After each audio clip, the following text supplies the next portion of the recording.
Well, good evening, buddy. Welcome to our Tuesday night conversations with fascinating people. And tonight we have a most fascinating person, Rabbi Shmuel Weinberg from the Mesivta. And he's going to be talking about a very interesting and pretty fresh project that the Bachram of the Mesivta have done. So, Rabbi Weinberg, thank you so much for taking some time. I know it's a busy time. Yontif is coming. Mesivta just started. Everybody's got a million things to do. So, we really appreciate your time. Toda Rabah, thank you so much for joining us. Pleasure. So, give us a little background and a little introduction. How did you come to Mesivta? And a little bit about this special project we're going to learn about. Okay, thank you. I came to Mesivta from Kansas City when I was a student. Started at Cheder Lubavitch in Chicago for 3 years, and with Rabbi Flinkenstein, Shanowitz, Rabbi Greenberg were my rebbeim, and then I went to Mesivta, and it was a much smaller school back then. I was there Samach Aleph, Samach Beis, Samach Gimel, and more recently, I came back about 14 years ago after marrying my wife, who's from Chicago, who is part of the Mesivta family. And Baruch Hashem, it's been a beautiful time. Okay. So tell us about this special project. We're familiar with the Mesivta boys being scholars, studying Torah, speaking in shul, going around and helping people in the community do mitzvahs. But this is something that is a little less in the standard lane. So tell us about it. So, interestingly, one of the things that I experienced as a young bacher in Mesivta was something called Seder Niggunim. And that's where on Friday nights, our teachers would sit together with all the students and teach us a niggun, teach us a Hasidic melody. And there were many that I had never heard of. And it took some time, but I developed a tremendous appreciation and love. They're really beautiful nigunim. So this is not something which is completely new, but it's building on a long-standing tradition of Chabad yeshivas of incorporating song, music in the curriculum and in the life of the students. However, recently, in the last few years, Mesivta has taken that to a whole new level. In what ways can you describe how that's changed? Certainly. So the Mesivta started um, to develop the idea of having a more of a formal orchestra and a capella, a group of students who would sing in a choir at special occasions. A few years ago, we were given an opportunity to apply for a grant to the Rala Kleback Foundation for Performing Arts.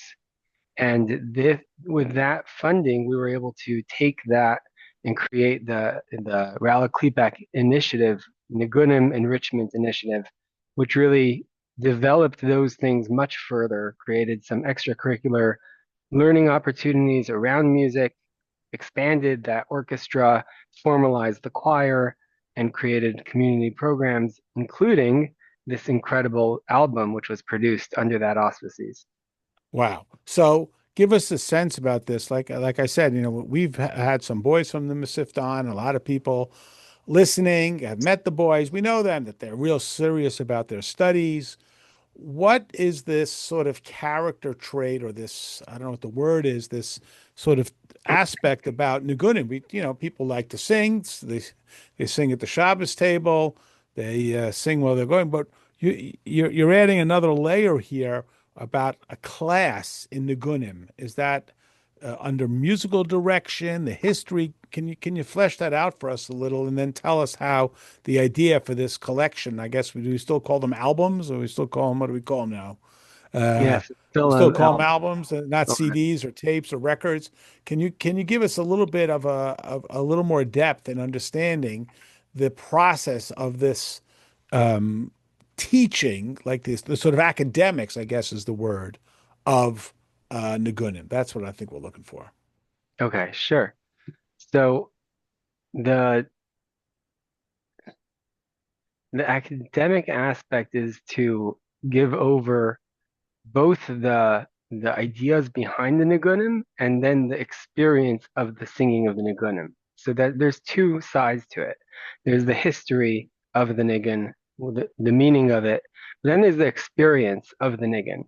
And like I described, when you have a group of people singing a niggin together, that's a very powerful experience. But it's one that you need to be trained to appreciate and to understand, to experience. It's not something which you can just, it's not like pop music, which you can just listen to and it sounds exciting. These are deep melodies which require a certain amount of training and appreciation to start to pick up the nuance. And which is why I tell people who are approaching some of these Niggunim for the first time, you need to listen to it two or three times before you're going to start to really appreciate the depth behind that Niggun. And so when we talk about the teaching of the Niggunim, it's you're literally learning deep and nuanced and very complicated musical pieces which have the ability to move the soul in a very powerful way. Wow. So where did the idea for this album come and what were the steps that got us there? And of course, we love pictures, and if you can play some of it, we'd love to hear. But give us like, how did this idea come about? It's somewhat unconventional when we think about a yeshiva putting out an album like this. Can you give us a little bit of that? And how did was there tryouts? Was there rehearsals? Did every kid just get to participate? Sort of give us a little bit of the nuts and bolts of it. Sure. So the idea of putting together an album of Seder Nigunim, first of all, the goal is to create to give over that experience. It's an incredible feeling to be in a room with 50 or 100 people singing together a niggin, and it's one which a talented musician in a studio cannot reproduce. For years, I would record Nigunim at Farbrengens on my phone or on my recording device, trying to capture that incredible experience and just bring it with me. But obviously, the quality wasn't great. Someone did this really professionally with an album called Seder Nigunim, and they put it out on Spotify and all streaming platforms where they took traditional Chabad Nigunim, many of them which are less known, and then they did it. They went into Chabad Yeshiva in New York or in New Jersey, and they recorded it together with a guest artist with professional equipment, and they made a really beautiful product. And so what we did is we said we want to make the same thing here. We want to create a professional recording that gives over the flavor and the experience of a Seder Nigunim, but that you can bring it into your living room or in your car as you drive around. Wow. So what was the process? Did sort of every boy have to participate? It was voluntary. It was during the daily curriculum. It was an extracurricular. It was you brought in an outside teacher. Like give us some of the nuts and bolts. So Like, hey, everybody, we have an announcement. So the Seder Nigunim is a mandatory part of the yeshiva on Friday nights or Shabbos afternoons, and that's something that all the students participate in. The Nigunim Enrichment Club that was created by the Rala Klepak grant is something which is elective. It's optional. We had, I'll show you some pictures, God willing. In the beginning, we had easily 50, 60, 70 students participating, and then we broke it into smaller groups and it was voluntary and anyone who wanted was able to join and there were some refreshments and there were some incentives. They got a safer nigunim as a result of participating. And so that was a beautiful thing which really enriched the experience.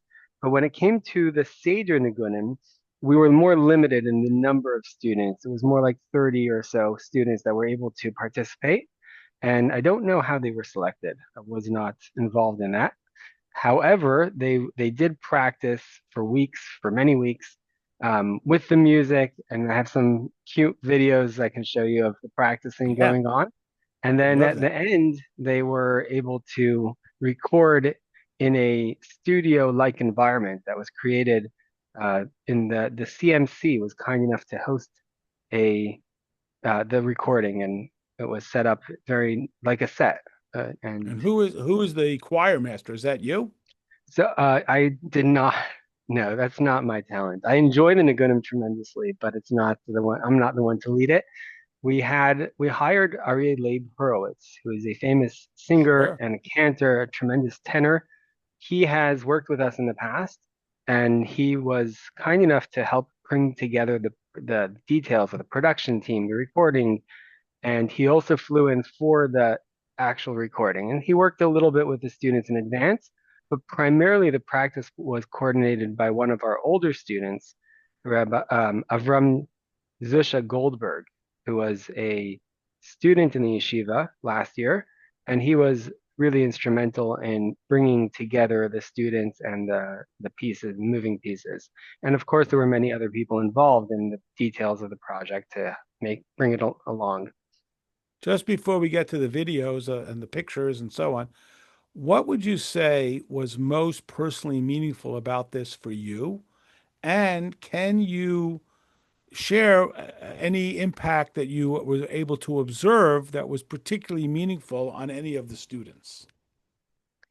So for the students, it was really a very uplifting experience. We had students explain to us and tell us how much pride it gave them in their heritage and their culture that they, the Chabad culture and the Chabad music, which when you do something at such a level of professionalism, it's just really, it feels really good. And so we've heard from a number of students that they were very proud of their participation. And for me, the finished product, when I'm in the car and I'm able to hit my Spotify and search Niggunim and find this album and listen to these beautifully performed Niggunim, I love it. It's really, really I really enjoy it. So personally, I So find where that can very people listen meaningful, to this? and Is I'm it and on? I'm excited that other people can listen to it. I've had some people who have come across it or who I've shared it with really finding it very moving as well. It's available, first and foremost, it was available on Chabad.org, which is a great honor. Chabad.org is very careful about what content they put on, and they were very happy to put on the video and recordings.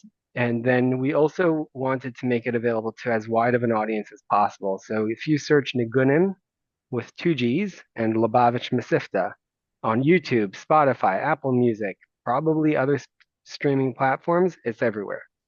Cool. And so it's available out there. And yeah, Okay, let's see some pictures. Here's some tunes. We're excited to hear about it. okay, let's do it. I am am I able to share screen? Yeah, I made you a co-host. Make sure that you Okay. check off for sharing sound. Optimized for video sharing. Absolutely. Down. Make sure you got the sound part. Okay, we got that. We're going to share my screen. Look at you. You're a choir master and a tech genius. Oh, there we go. Okay, move So that out. those boys playing the instruments are also from Mesivta? Yes, so this is the Niggunim club that we described.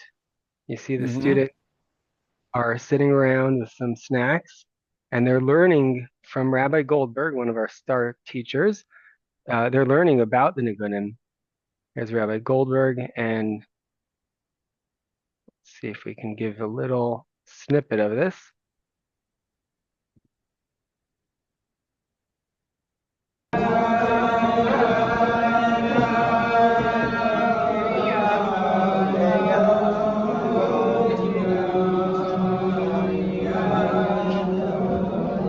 You see, they're learning a niggin. As you can see, they don't What play the niggin notes. is this? Does this niggin have a name? I'm sure it does, but I'm not going to be the one to give it to you. Oh, come on, please. We won't tell. No, I can't. It's a secret. Okay, then I also wanted to share with you here we go. Here are some of the practices of for the album. This is the students practicing in the Yeshiva lounge, and Nachum Hertz is Nice. on piano.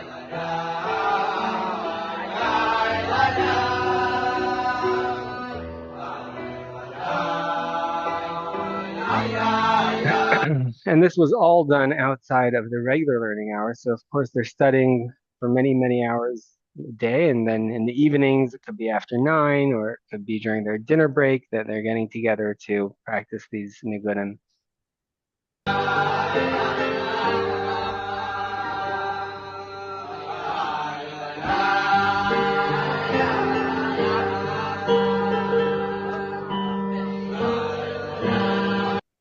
Okay, and then moving along, you can see that here's a little setup of the CMC space, Beautiful. Wow. That is Seder Niggunim. remarkable.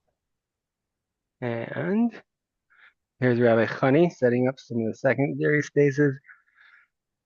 Here's the tech team and Rabbi and Avi Berkman with the video. And here they're actually performing. And these are a couple of videos that I snapped.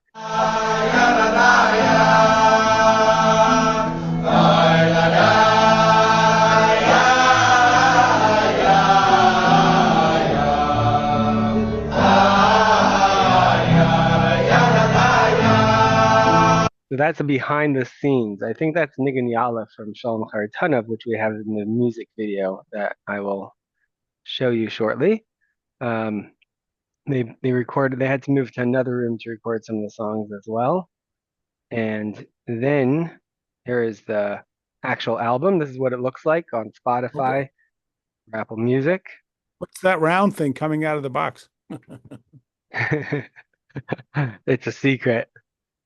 There you go. Oh boy. So this is on Chabad.org, and like you And it's on said, 24/6 player, if anyone knows oh what that is. nice. Yeah, sure. There's, Beautiful. Wow. okay, let's move that down. And we'll take a look. As you can see on Chabad.org or on babishmasifta.com, we have the Nigun Yala of Shalom Tanav. And do you want to play it? Yeah. Play at least a couple of seconds. Sure. Okay, you tell me when to stop.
Wow. Wow. Okay.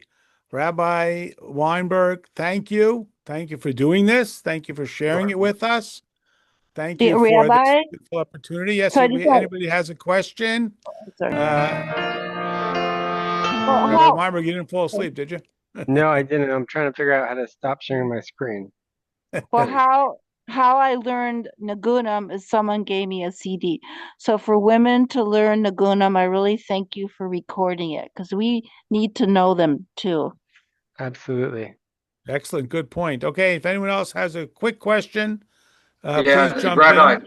So, Rabbi, I have a quick question. Is music accompaniment with the Niggunim, is that traditional or is that kind of a new development for this?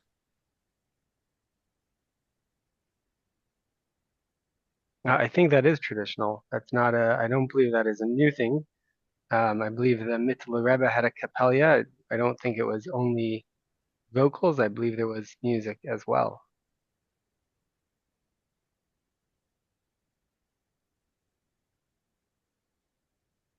Okay. I mean, it's the first time I've heard Niggunim with music accompaniment. Because That's you're why I always was there on asking. Shabbos, Jay. Yeah. Yeah.